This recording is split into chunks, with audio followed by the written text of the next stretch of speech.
Joining us today, we've got Sanjeev Malhotra, aka Welcome, CJ. CJ. Bro, Yeah. welcome to the please show. call me CJ. Yeah. How's it going, Welcome. guys? I'm so happy to have Welcome. both of you in my Yeah. house. Looking forward to this. Nikhil, thanks for setting this whole thing up. Bro, it's a pleasure, man. And honestly, I'm so glad we can finally have a podcast without Zoom. Even though it takes 45 minutes to Honestly, set man. this shit up, Yeah. it's worth it. I'm happy to Definitely. have this Yeah. face to face over here, man. Literally. So, for everyone who doesn't know what or don't know what biohacking is, could you elaborate on that? What sets you apart from, just your normal fitness guy? Someone who tells you, okay, have so many grams of protein, carbs, or, who guides you on nutritional diet. What does biohacking do that is different from that? So, biohacking does two things mainly. It's an assessment of what you're doing throughout the day. The term biohacking is simply to hack the environment inside you, which is your biology. This can be from the food that you eat, the kind of things that you're hearing, and the environment outside you, which depends on so many other factors like the toxic chemicals that you're coming across, or the kind of weights that you're putting up in the gym, or the sprint times that you're doing, or just sleeping, right? All of these are environmental factors that kind of affect your personal life, your mental health. Well, when I speak about mental health, it's not just about depression or anxiety or something, but even your cognitive performance, how well you can show up at work, how efficient are you at focusing on a certain task. And recently we've known that our attention span is declining, right? In the last 10 years, it's just, in the last 50 years, I was reading a study and it says it's just in a massive decline. So at this point, anything that we can do to limit our distractions. Well, to be honest, limiting distractions isn't a thing because we always have our phones and we have emails to answer, we have people to meet. But if you can focus your mind and get it to spend enough time with specific attention in places, you can achieve a lot of things. So biohacking is all of that. Biohacking is actually in hacking the environment which is inside you and outside you to change your biology. And this can be done from simple things like sleeping well, being positive, going to the gym, to more complicated stuff like shining red light on your face or shining some laser lights in your ears. Could be so many things. So. Scientific tanning. Yeah. Fair enough. Man, do you feel the cognitive benefits since you started doing this? So when I first started, I was just trying to experiment with so many things, right? And I was like, all right, let me try this, let me try that, let me try that. But I will tell you, there is a lot of stuff out there. There is a lot of people who claim that they know a lot of things, and their products or their services or their approach to life can change your life. But everyone works differently, right? We're all different. We have something known as biochemical individuality, which means that if something is worked for your neighbor or your cousin, it's definitely not going to work for you. But in my whole journey, I've experimented with a lot of things, and I've come across some things which have given me the real value for money, and some fringe things which I wouldn't even try again. Fair enough. So could you give us a little bit of an example? So when I first started, I've heard there were a lot of people mixing butter in their coffee and using all these kind of oils and blending them and getting this huge cognitive benefit. And I decided to try that, and it worked. It does work. So the idea is that there are a lot of these plant-based compounds in coffee, right? There is the phenols, the polyphenols, the flavonoids, and all of these are powerful antioxidants. And these antioxidants really help you just live healthy, right? Let's put it simply. And most of them are in bioavailable. By bioavailable, I mean that when you just digest them, they don't get absorbed into your system really easily. But then you have this strange idea that you blend butter or coconut oil or something.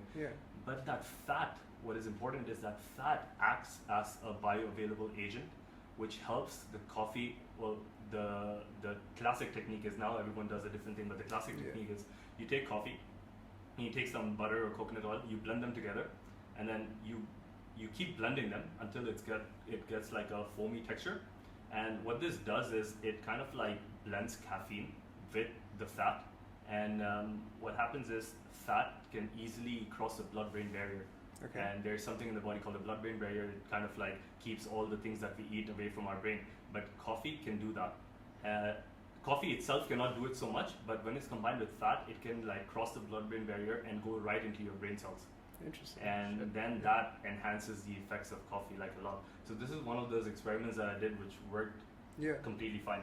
But then there were other things, like there were these, now the online world is full of these components called nootropics or smart drugs.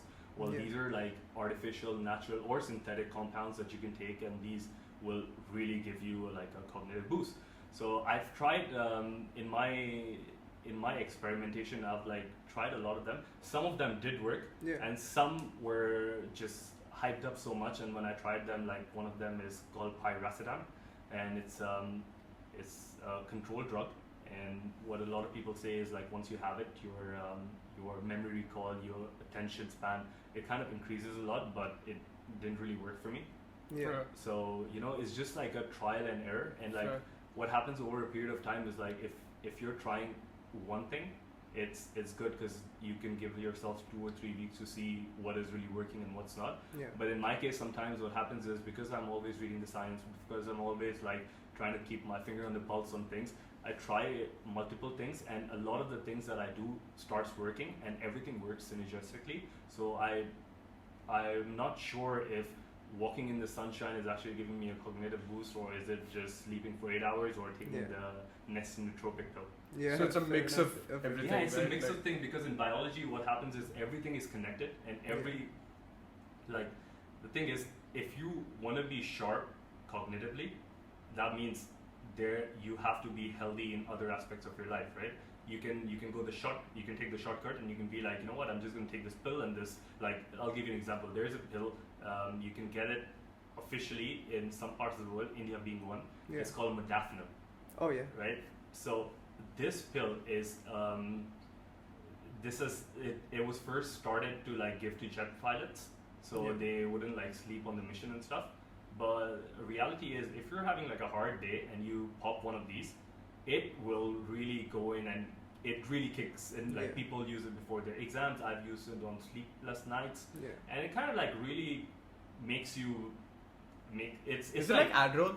It is. Adderall is another version. So these are all these are all like nootropics. Okay. And Adderall, I've tried Adderall as well, but it is there are more I would say like not disadvantages, but there are some side effects that are reported for Adderall. And Ritalin is another one. Okay, yeah, I've heard of that. So, ADHD medication, I think. Sorry, it's basically for ADHD. But people use it to perform well at school and stuff like that. But some of them have like it just depends on your biology, right? Everyone reacts differently to different things, and 100%. so yeah, man, like I've been trying so many things that it's so difficult for me to pinpoint. Like I have some golden things that I know that are 100% working, because when I travel or when I go some days without them, I really see a difference. But for the most of it, if your body is rather working in synergy, everything else just falls right in place.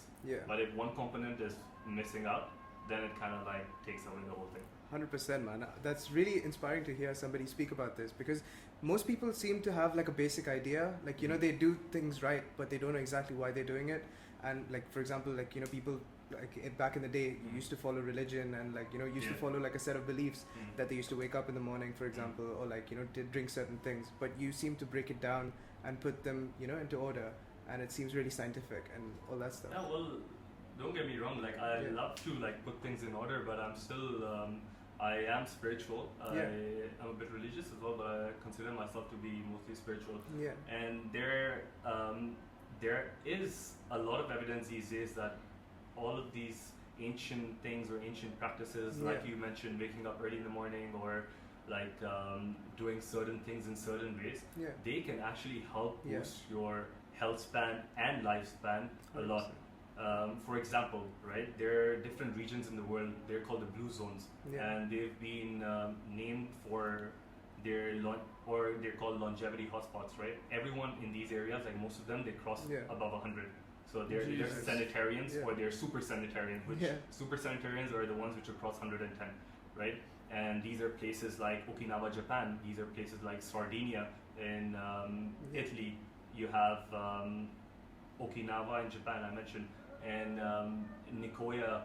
There are a lot of these places around the world, right? But when you go and analyze them, when you look at like a super view of what these people are doing and why these people aren't like aging as fast, and you'd be surprised to see like some of the guys who are 80 years old are still like cycling, they're skateboarding, and they're doing all these kind of stuff that It's only insane. makes you look at them and be like, whoa, why are these and how are these guys doing this? Because like, what is the average human lifespan anyway? It's 82, right? So how are these, like every second person is living above 100? And then you look at certain characteristics, and you find out that, you know, these are the same people who are, they're very relaxed in life. They don't have much of stress. They engage a lot with their family. They spend a lot of time at their houses with their family. They aren't the ones who are signed up to a gym membership or a CrossFit box, but rather take long walks during the day and have social gatherings at night. And these guys don't even have any mental health problems like loneliness or depression, but they're just like so chilled out. They're eating a lot of like, let's say, plant foods. They're having a lot of red wine. Some of the people in Sardinia, like you'll have like grandmothers in Sardinia which are even like smoking. And they're still living. So they kind of like tend to break all the rules as well.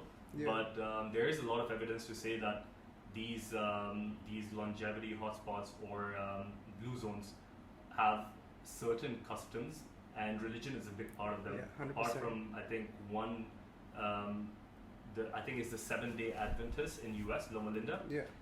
Apart from them, I think everyone is a part of like, I think even them, they're a part of like some kind of like a Sabbath or like some kind of like. So like even like when you talk about religion, right? What strikes home is, for example, you're not, never mind. Both all Hindu families and whatnot were used to putting tilaks and stuff on our forehead, right? So for a long time, say my dad used to get on my case. He's like, you know, put that thing on your forehead, put that thing. And after a while, like I stopped believing in like, you know, the whole concept of praying, right? Like that's a separate spiritual conversation in itself. But like the gist of it is that I'm not into worship. I can acknowledge that, like for that Big Bang to happen, for those two things to collide, there might have been a higher superpower that kind of deemed things to happen in a certain way, and is somewhat, there's a power that's pulling the strings somewhere to make shit happen, right? Fine. At the end of the day, that when our parents tell us to do some things which are, you know, religious practices or whatnot, I kind of want to ask them why, and I hate a response which comes with, oh, we've always been doing it, right? And some might fall out of tradition, some might not. Like for example, there was this whole concept where when you buy a new car, you crush lemons underneath it, right? And it all just stemmed from the fact that 200 years ago people used horse carts and bullock carts, right? That was the main form of transportation. So anytime you bought a new bull or something, or a cart, you would crush lemon under the hooves of those animals, because you know I think the citric acid acts as an antiseptic for them when it comes to, you know, if they're prickled by thorns or some sort of rough surface, right? There's no point in doing that under a Volkswagen Jetta. Matlab uska tires hai, like it can deal with this shit. And when you keep going forward, right, like sometimes you start neglecting, because you neglect some of these rituals, you start neglecting slightly more important ones, which should probably be haldi or the chandan, which you put over here, right? Now I find a lot of people putting it here, putting it there, and then like I did some research and found out the actual place needs to be right between your forehead. There's absolutely no point putting it here or here, or like there's no point in going all wide about it, because technically they use chandan, as they called it, as a cooling agent, and because they believe in the concept of chakras in your body. When you put it over here, it cools your third eye apparently, and it sort of helps you be more intuitive or someone. Again, I don't know much about chakra tech, how chakras work. I was going to say chakra technology. I was going to say chakra technology, but when you look at it, it is like a kind of technology, because you see all these, the ancient Indians, the Chinese, the original Americans. They had a certain set of like practices, like you said, like chandan, tulsi, haldi, so many of them, right? And turns out that at that point people were like, okay, you know what, let's just follow them because it came from like some great saint. And over the years, people started asking these questions, right? But like you mentioned, no one really knows the answer. No one really knows like, why did this happen? And we started following a lot of Western philosophy. So we looked into Western medicine, and like we looked into pharmaceuticals, and now pharmaceuticals are giving us a better run for our money than some ancient tribal practices of having like turmeric spread all over our face or something like that. Yeah. But what happens time and time again is that these Western philosophies or these Western medicine keep going back and finding that, hey, you know what? This was something that's written in the books for the last 5,000 years. Yeah, 100%. And now, why don't we build our products based on that? And now we're doing research, and now we find out that these people were up to something, right? The ancient Chinese knew something, the ancient Indians knew something, and they've been doing it. The yogis have been doing so many things for like so many years. And now, in the last 5 years, meditation is just taken over the planet. Yeah. Yoga as well? Yeah, yoga, meditation, and it's like this has always been there. Like these things have been there. It's been recorded in history books. But that's the thing, because no one is able to explain or prove them, people start losing faith. But what happens now is, now before than ever, we have the ability or like the technology to analyze data and analyze findings for the last 100 years, where we did not have AI or like some super fast computer that could look at like results from 1950s to 1970s and sort of capture trends and stuff to see where things work. So now it's just become so much more easier for us to say that, you know what, we thought that this was working. Let's just put all this information that we have for the last 25 years. Let's put it into a system, and now that system, we have that kind of computational power to get so much out of like just raw data, right? And that again, it's, for me, I call it like a perfect blend between ancestral wisdom and modern science, because you could be in the camp, or when you look at a lot of the biohackers, they will always tell you to be on this camp of you know what, let's just take this fancy device, and like this fancy device can do this and that. Like, let's say, for example, like we were having a chat earlier, like a photo biomodulation device. It is something that is just something right behind them. And it could just give you so many benefits that you get from sunlight, right? And the convenience of your own home. But I would always advocate that sunlight is so much powerful, and if you could just like go outside and walk for 10 minutes, you probably don't need this shit anyway. Excuse me for my language, but it's an unfiltered joke. Go for it. Like there's no need to be. I always have a lot of, because I go to biohacking conferences and I have these people wearing different kind of lenses, people talking about having chips in their arms, and whenever I'm just talking to them, I'm just like, dude, what did you chips? just try to like, oh, so these are these biofeedback and mechanism chips, and you can keep on monitoring all of your data. Like, cyborg. Literally, Elon Wonder. I mean, like being a cyborg isn't so bad. Like a month ago or a month and a half ago, I attached a computer chip to my arm, and basically, what this does was, it's called a continuous blood glucose monitor. And traditionally, if you would go to your doctor or like in a pharmacy, you would have someone prick your finger and test your blood glucose levels in front of you, and it takes the blood to come out, right? But what this chip does is, it's like a device, you plug it in, so it's got a needle, it goes into your arm, and it stays there for about 14 days. Oh, I saw you do that. I saw you do that on your Instagram. So this is one way where I was trying to like better live through science, because I know that in a lot of like these ancient medicine texts, they say that you shouldn't be, and I also advocate that you should. One of the most important things that you should do for living a healthier or a longer life is monitoring. Like, there are many things you should do, but one of the prime things that you should track for is glycemic variability. Glycemic variability meaning how fast or how slow your blood sugar fluctuates throughout the day. And always testing yourself with the finger prick isn't the right option. So what I decided to do was to plant a chip in my arm, and that was automatically like sending me data on an app in my phone, and I would know that throughout the day, let's say if I ate grapes, how much would my blood sugar rise when I compare it to, like, let's say having dark chocolate, right? And I got real time like feedback on it, and because of that, I could change a lot of things in my, well, basically I kind of understood beforehand like what increases blood sugar or what decreases blood sugar, but I just wanted to test that theory, and I wanted to make sure that I am getting enough data for me to like change my lifestyle habits. Things like, if I did not sleep well, my blood sugar shot up 20%, and this kind of like elevated blood glucose, if and that was just like 6 hours and a half. Yeah. I would sleep 7 hours and 20 minutes every day. But if I slept for like 6 hours and like 20 or 40 minutes, my blood sugar goes from anywhere between 10 to 20%. And for a normal person, sleeping 6 hours and like 30 or 40 minutes, it's not a big deal. It's just like something normal, right? That's what we think. But that has consequences on every part of your biology. That's why I was saying everything is interconnected.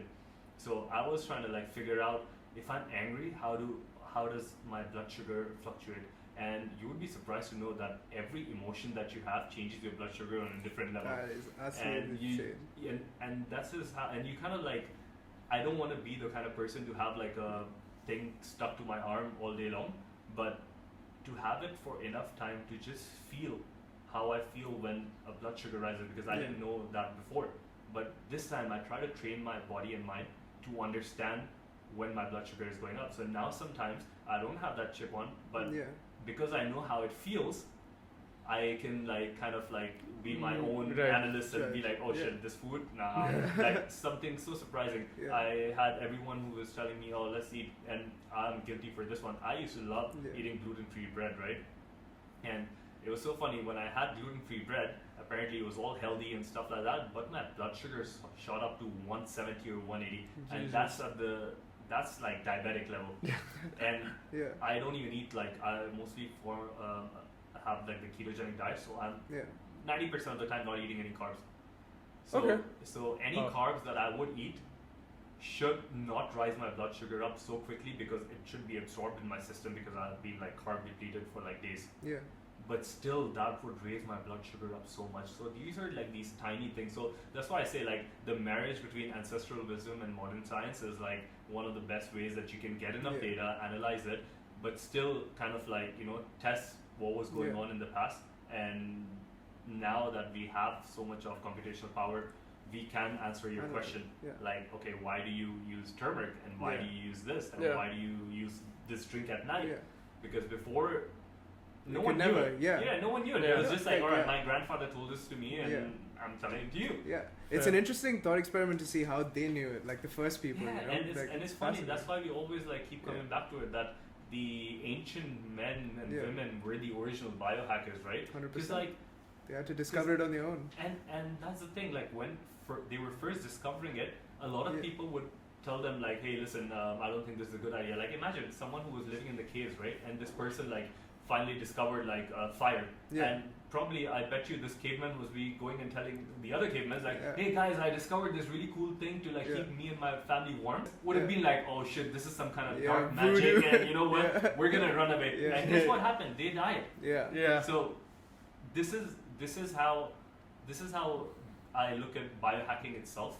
That together with a collaborative of consciousness to a collaborative of mind, we can come up with solutions to, well, I would love to engage in solutions that reduces carbon footprint and reduces the carbon from the atmosphere. But I am mostly looking at solutions which can, like, you know, reduce people's basic problems, like everyday problems. People like 70% of the world has like some kind of insomnia problem. So what can we do to like help them with that? A lot of people are having these diseases like sarcopenia and so many other things. Sarcopenia is the loss of like muscle tissue or muscle mass. That happens every year after 30. And basically what happens is when you're like 50 years old or 60 years old, you naturally don't have that kind of skeletal muscle mass. And the biggest reason for people kind of like getting injured is because they slip, because they don't have, like, either they slip or their hips, like they get so weak that they can't carry their own body weight. And for me, it is quite important to educate young people and to tell people, like, you know, what's going to go on in the next 20 or 30 years. But it is even more important to educate the people who are already at 50 or 60 or 70. Because those are the guys who need it the most. Because their biology, if they're doing the same thing every day, same things which probably make them even weaker than before, that would, like, we have more potential to save lives when we're looking at people at that age group. So for me and my interests as well, I'm mostly focused on longevity and longevity science, because I believe like young people have a biological advantage to them. I mean, if this information goes into them, they can probably get so much more out in the next 10 or 15 years. But at this point, we should be helping the elderly, the ones who need our support. Yeah, So 100%. all my That's good. research and things like that are like directed onto like helping the elderly. Fair enough. So when did you get into the whole biohacking groove, right? Like how long have you been practicing this actively? So here's my story, right? I was an obese kid, right? No so way. I struggled. Yeah, I Seriously? was an obese No kid. way. I struggled Yeah. throughout my school years. I was bullied a lot. I struggled a lot with losing weight, and then I started doing martial arts. And from martial arts, I started going to the gym. So it's been like Yeah. 14 years since I've been going to the gym now. Yeah. So I took on like the aesthetic part of it really early in my let's say, age. We just said martial arts. What did you? So I did Kung Fu, Shaolin Kung Fu, No Okay. way. Budokan Karate, Yeah. Shotokan Karate. Yeah. Yeah. I did a lot of Muay Thai, wrestling. Yeah. Those are all like very diverse martial arts. So like, Yeah. how old were you when you started martial arts? Like, So I was maybe like 12 or okay, something, yeah, and like, 12 or 14. and like, so when did you like? When was the last time you ended? So It's like, I think like 4 or 5 years ago, I used to do a lot of like kickboxing in UAE. I Yeah. even went for a few months to Thailand to train in one of the most professional Muay Thai camps Oh, sure. So called insane. Tiger Muay Yeah. Thai. And, oh yeah, I think Dan Bilzerian went to yeah, it could that, be I think. a lot of. I'm not So sure. when I was over there, I even saw Khabib. And No way. yeah, No so, way. Yeah, this Yeah. is back in 2012 or Yeah. 13. Oh shit, And neat. yeah, that was the time that he used Yeah. to train there as well. And I've seen like I've trained under Brian Ebersole, Roger Guerra. No way. Yeah, and so and Holy shit. Yeah, so we've done. I mean, I've done quite a lot of that, but Yeah. for me, like until a few years, it was all about like being fit and being health wasn't given much of a priority. But I had a very athletic mindset that I wanted to become fast, I wanted to become strong, and I wanted to like go. I wouldn't mind going into the pain cave a lot. There were times that I used to work out 3 times a day. This was in Dubai. Like I would wake up in the morning, go for a run, then go in the afternoon to do my like weight training session, and go in the night to swim. So I was always like trying to like prove to myself that I am that athletic, and I am. Yeah. I haven't attended many competitions, but and this is all I'm talking about the time that you couldn't show off these kind of things on social media. Because there was no stories, there was no Yeah. Instagram, Facebook had probably just come in, but we didn't have the ability to take pictures and post it. Yeah. But I just had this inner drive of just like going and try to like act, like self-competing and just having this intense moments in the gym and on the streets, Yeah. and that kind of like led me to MMA and stuff. But a few years ago, I realized that no matter how many ever hours I was putting in, I also started doing a lot of intense CrossFit in the past few years. And no matter how much hours I was putting in, at the end of the day, I was lifting the heaviest. I was finishing in the least amount of time, and like I was competitive, but Yeah. something inside me didn't feel right. Yeah, I would wake up and I would be tired. I would go to sleep and I would just be lying in my bed flat, and I couldn't sleep. This was because of like the overcompensation of hormones that were just like going all over the place because of working out so Did you much. take like supplements and stuff back then? Yes. So back in the day, I would just take like protein, creatine, just like the basic Yeah. stuff to like increase your muscles and stuff. And yeah, that was pretty much my goal. Like I wanted to look good. I wanted to like dominate the field, very type A personality. But in the recent years, I was just analyzing everything that was going on, and how biohacking started was because I met a friend, and he's like, "Yo, you're so hyper. You've got to meditate." Right? And I was Yeah. like, meditate? That's for pussies. Like, I wouldn't Who Yeah. the fuck meditates? Yeah. I was like, going to a yoga class would be the max thing I would do, and that Yeah. too because I probably was just too sore to like lift the weights. So I was Yeah. like, going Yeah. to yoga, that embarrasses me, so I want to be in the last because Yeah. I don't want people to see me in the front. Yeah. Yeah. And one of my friends, he was just like, "Hey man, you gotta like try meditation, and like it'll be like really cool and stuff." He gave me some talks about Yeah. chakras, and I was like, "Wow." Yeah. I was like, "Okay, cool." So the next thing I do is like I download this app, right? And this is my first interference with technology, right? Yeah. So I'm like, okay, you know what? I've always used the weights in the gym to like help me out. Let me use my smartphone and download a freaking app and like try to do it with an app, right? And this is the time I'm like, right. And for the first week, it was like shit. I was like, man, this is just stupid. This is the wrong idea. But then something happened the next week. The next week when I did not do it because I gave up on it, I'm like, fuck this. I started to get agitated a lot. Like I did not realize that meditation app was making me calmer until I left it. And that's what happens with most of these biohacks, and that's what happens with most of the supplements. When you're in the zone, you don't feel it because you're like invisible and stuff like that, right? So you're not feeling a lot of these push that you're getting until you leave it. And you start going back to baseline, and you're like, oh shit, I don't really like the way I feel. Like I don't like my focus levels are down, and like my attention span is gone. So I'm like, okay, there must be something in it, and I started exploring it further. And that led to like just reading a lot online. That led to like being curious on a different part of health, because I was like, okay, you know what, I've really gone up there. I was 4.3% body fat once, and that is like when you can imagine that, like Jay Cutler and all these people are like almost 4% body fats when they go on stage. So and that was without a competition. So I killed myself, like I starved, I did stupid things to get to that level, but I was never healthy. So I decided to like explore a different part to health. And that's where I started, and I used to travel a lot as well. And every time I would travel, I would like try to like understand like what a certain culture does for some problems. That's really interesting. And then imbibe a bit of what they have to say, and sort just of bring that from there, bring that back home, try and inculcate it. So I wanted to explore the topic about prana and yogi and about ancient knowledge mixing with modern technology, because like the yogis have done this for ages, right? They woke up in the morning because they thought there was more prana. And obviously it's untestable to a certain extent, but I feel like you have a lot more insight on this topic. So the way it works is when we look at ourselves as biological creatures, right? We have us, the animals, we've all evolved on this planet synergistically. And what happens is there's when you look at cells, right? We have 30 trillion cells in our body.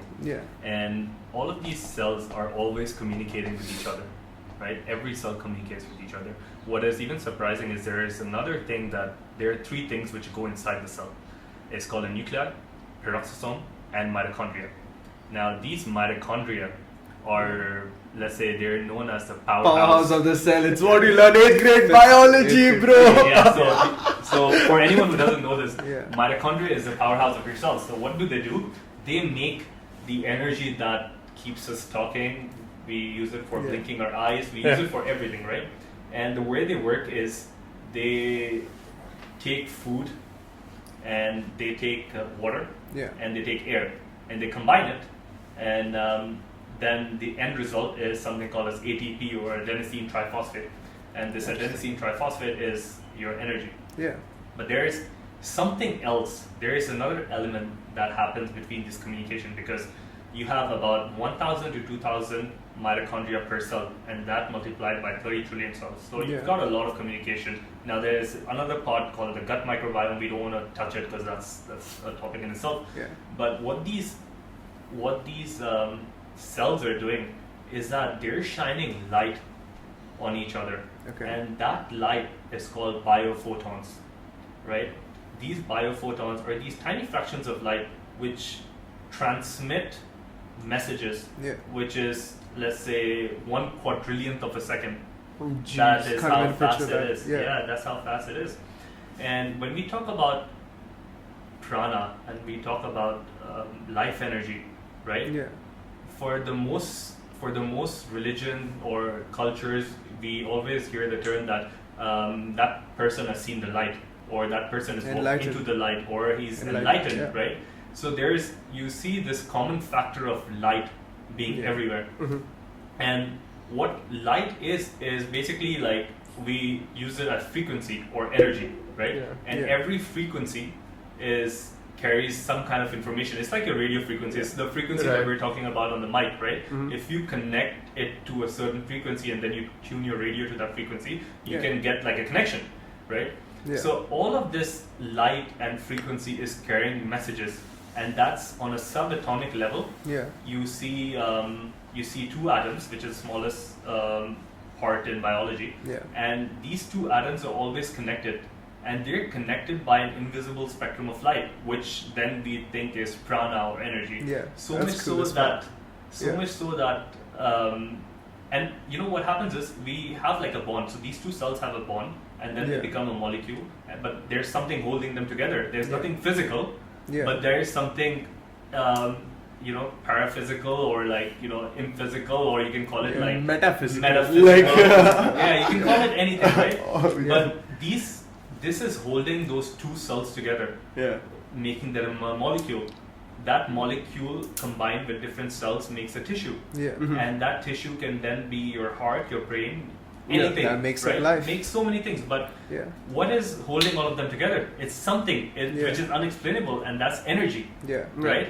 Energy is what brings or holds a lot of those things together. And when we look at like ancient Hinduism, we talk Yeah. about like Ayurveda, we talk about Qi, Reiki. which is Qi in Chinese, Yeah. which is also called the life energy. That's the Chinese part of like life energy. Yeah. And all of these things are like, there are certain practices that you can do, like let's say breath work and sun salutations, thinking on a positive like note. All of these things like kind of like increase your life force Chi. or prana.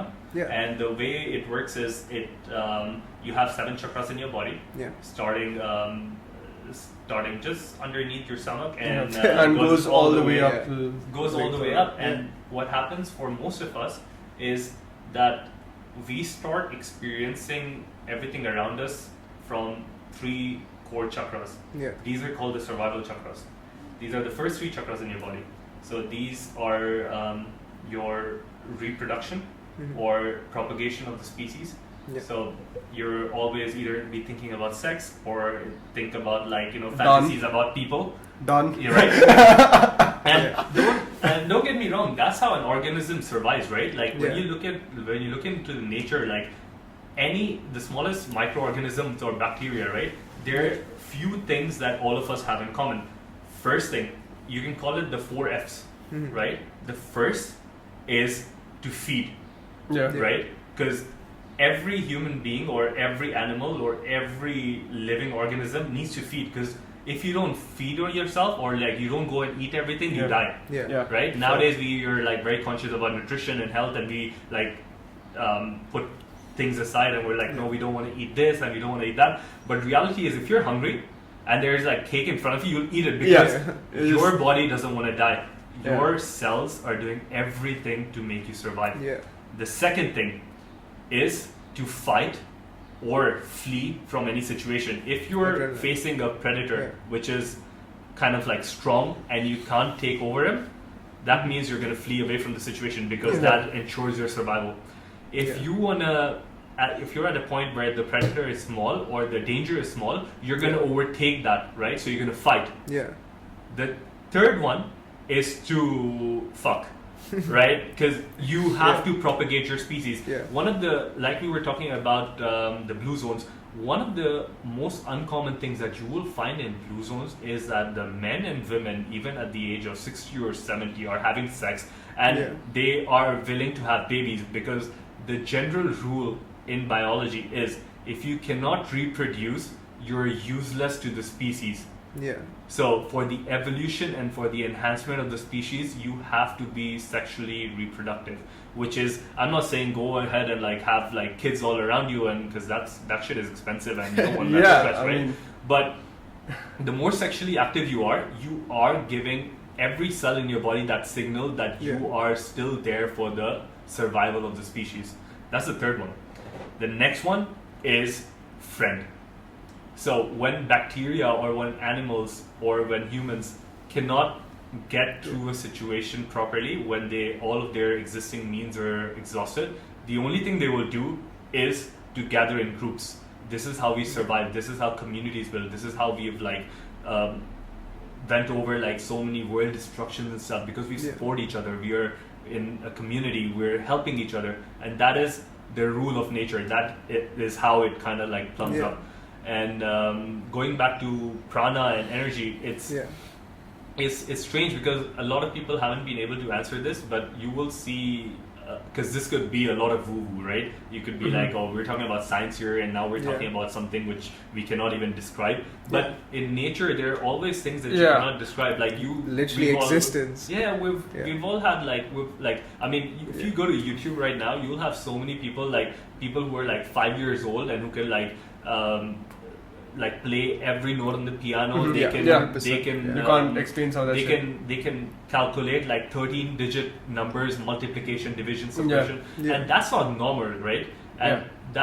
And when you go to science, you'll be like, yo, this is supernatural, and this is something like unique and stuff like that, and they will be like, it's a syndrome. No, I know, literally, it's weird. Like, I have a point, like, one of the most famous scientific experiments, like the double slit experiment, is unexplainable. Like, and like, that literally defines the essence of reality. There are so many. Like, so many. And like, very recently, Nature published an article as well about like a very similar, like, a similar thought experiment to the double slit experiment, where if somebody was to do an experiment, I'm not going into the detail because I'm just a caveman. But so basically, it was like if somebody does an experiment and there was another friend of his who did the experiment as well, like recreated the first experiment. So imagine the first experiment is A and person B replicates A in another lab. The spin of the particle that they're observing would somehow be tangled because they both know each other. So and that's literally tied in with the observer. That is called the quantum entanglement. Exactly.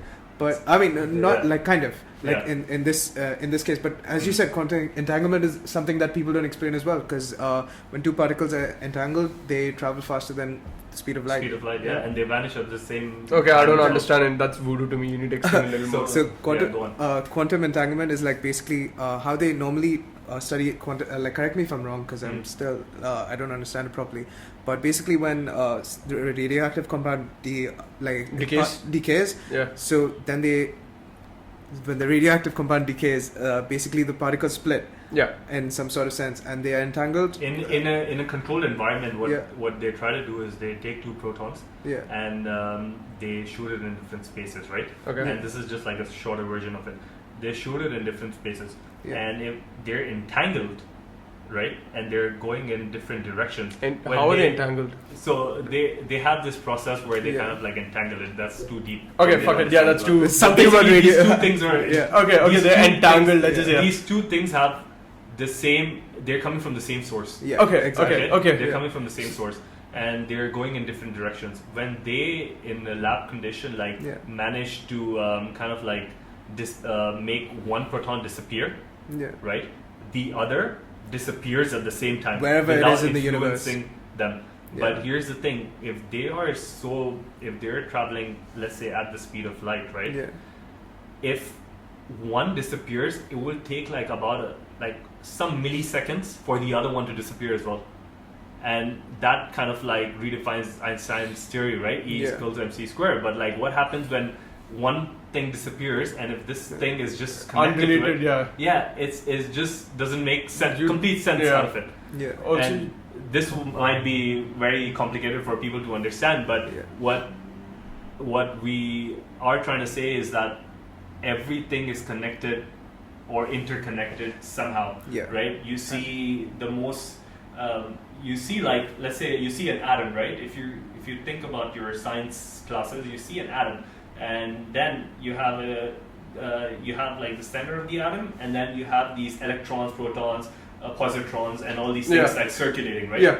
And when you look at them in a lab condition, like where the atom is, 99.9% of the space around it is actually on a subatomic level. Like, this is the kind of place where you can say, okay, prana can come in and energy can come in and all these weird things that you don't really that you can't define. We cannot, because scientific even the smallest thing is the life is full of possibilities, and that's why I keep telling everyone life is full of possibilities, because the element that is most crucial to life, like the tiniest particle of life, is a possibility in itself. And it's a possibility where if you were an observer and you observe something, like let's say you put all your attention into like having the next car, and if you're focusing a lot on this, somehow or the other, that car will manifest in your life. I'm not saying that you're going to be walking in and it's going to drop off from the sky, because the car is made full of electrons. The possibility but will.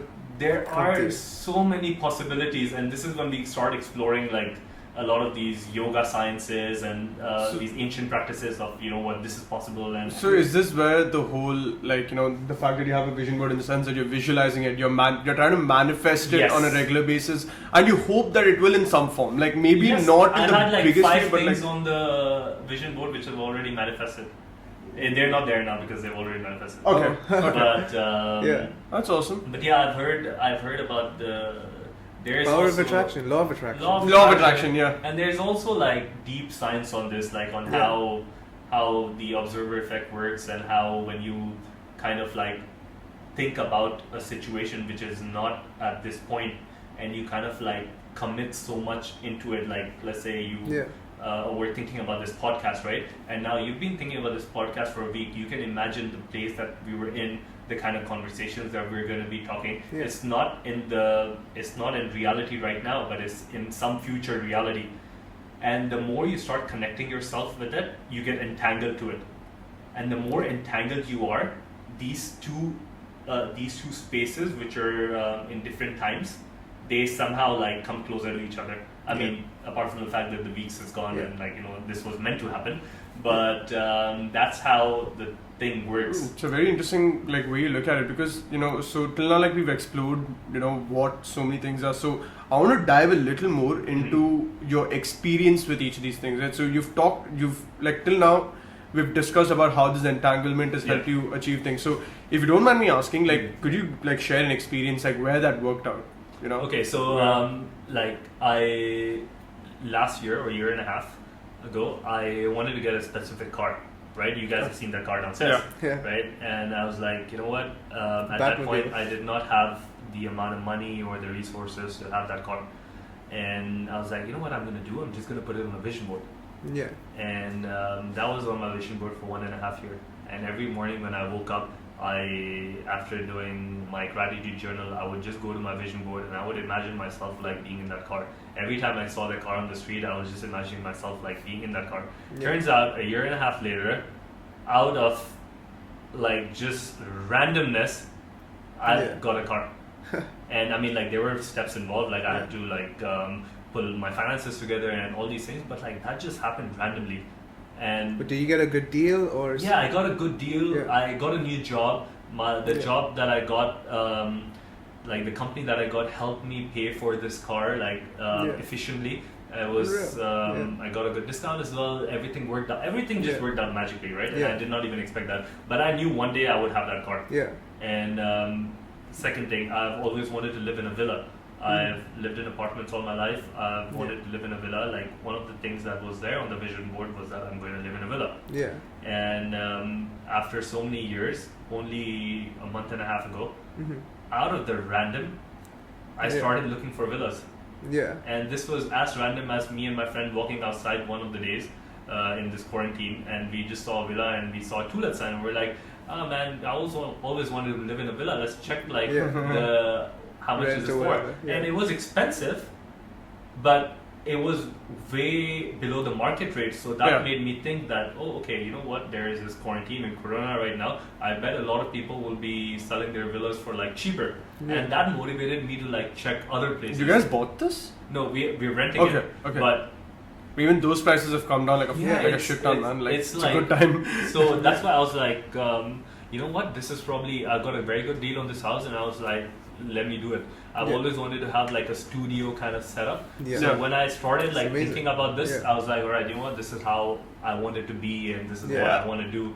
So it's just you put all these things together. I think it's still there, something about travel or something that I wanted to travel, and touch wood, for the last few years I've been traveling a lot. And that also comes as a part of having that. You don't have to keep it on a vision board, but even if just visualizing. Whenever I meditate, I meditate every morning. So every time I meditate, I kind of one of the things that I do is tap into the future self and see what my future where do you want your future self to be? Yeah. So and that kind of shapes your present reality as well, because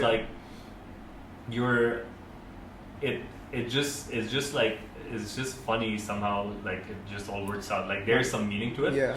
But No, I'm a really strong believer in that concept, and that's like one of the reasons that I started this, at least, because I wanted to explore how different people interact with this life force, you know, if we call it, because each person somehow experiences it through their perspective, and you know, they go about, like any person successful has interacted with this in some sort of sense, you know, they've done some of the practices that you follow, but maybe they don't even know it. They just like sort of, you know, do it because they inherently just sort of happens. Haven't given it as much thought. Yeah. Walking on the beach and just like walking and keeping your The head grounding up thing that you is put, by, like and it's by itself is a part of meditation. You Yeah. never know, but you kind of like are in this zone where you're just so disconnected from everyone and you're just focused on one thing and you're just like walking towards it. Yeah. And that itself is a meditation. You don't have to like sit down and like close your eyes and do all the fancy stuff.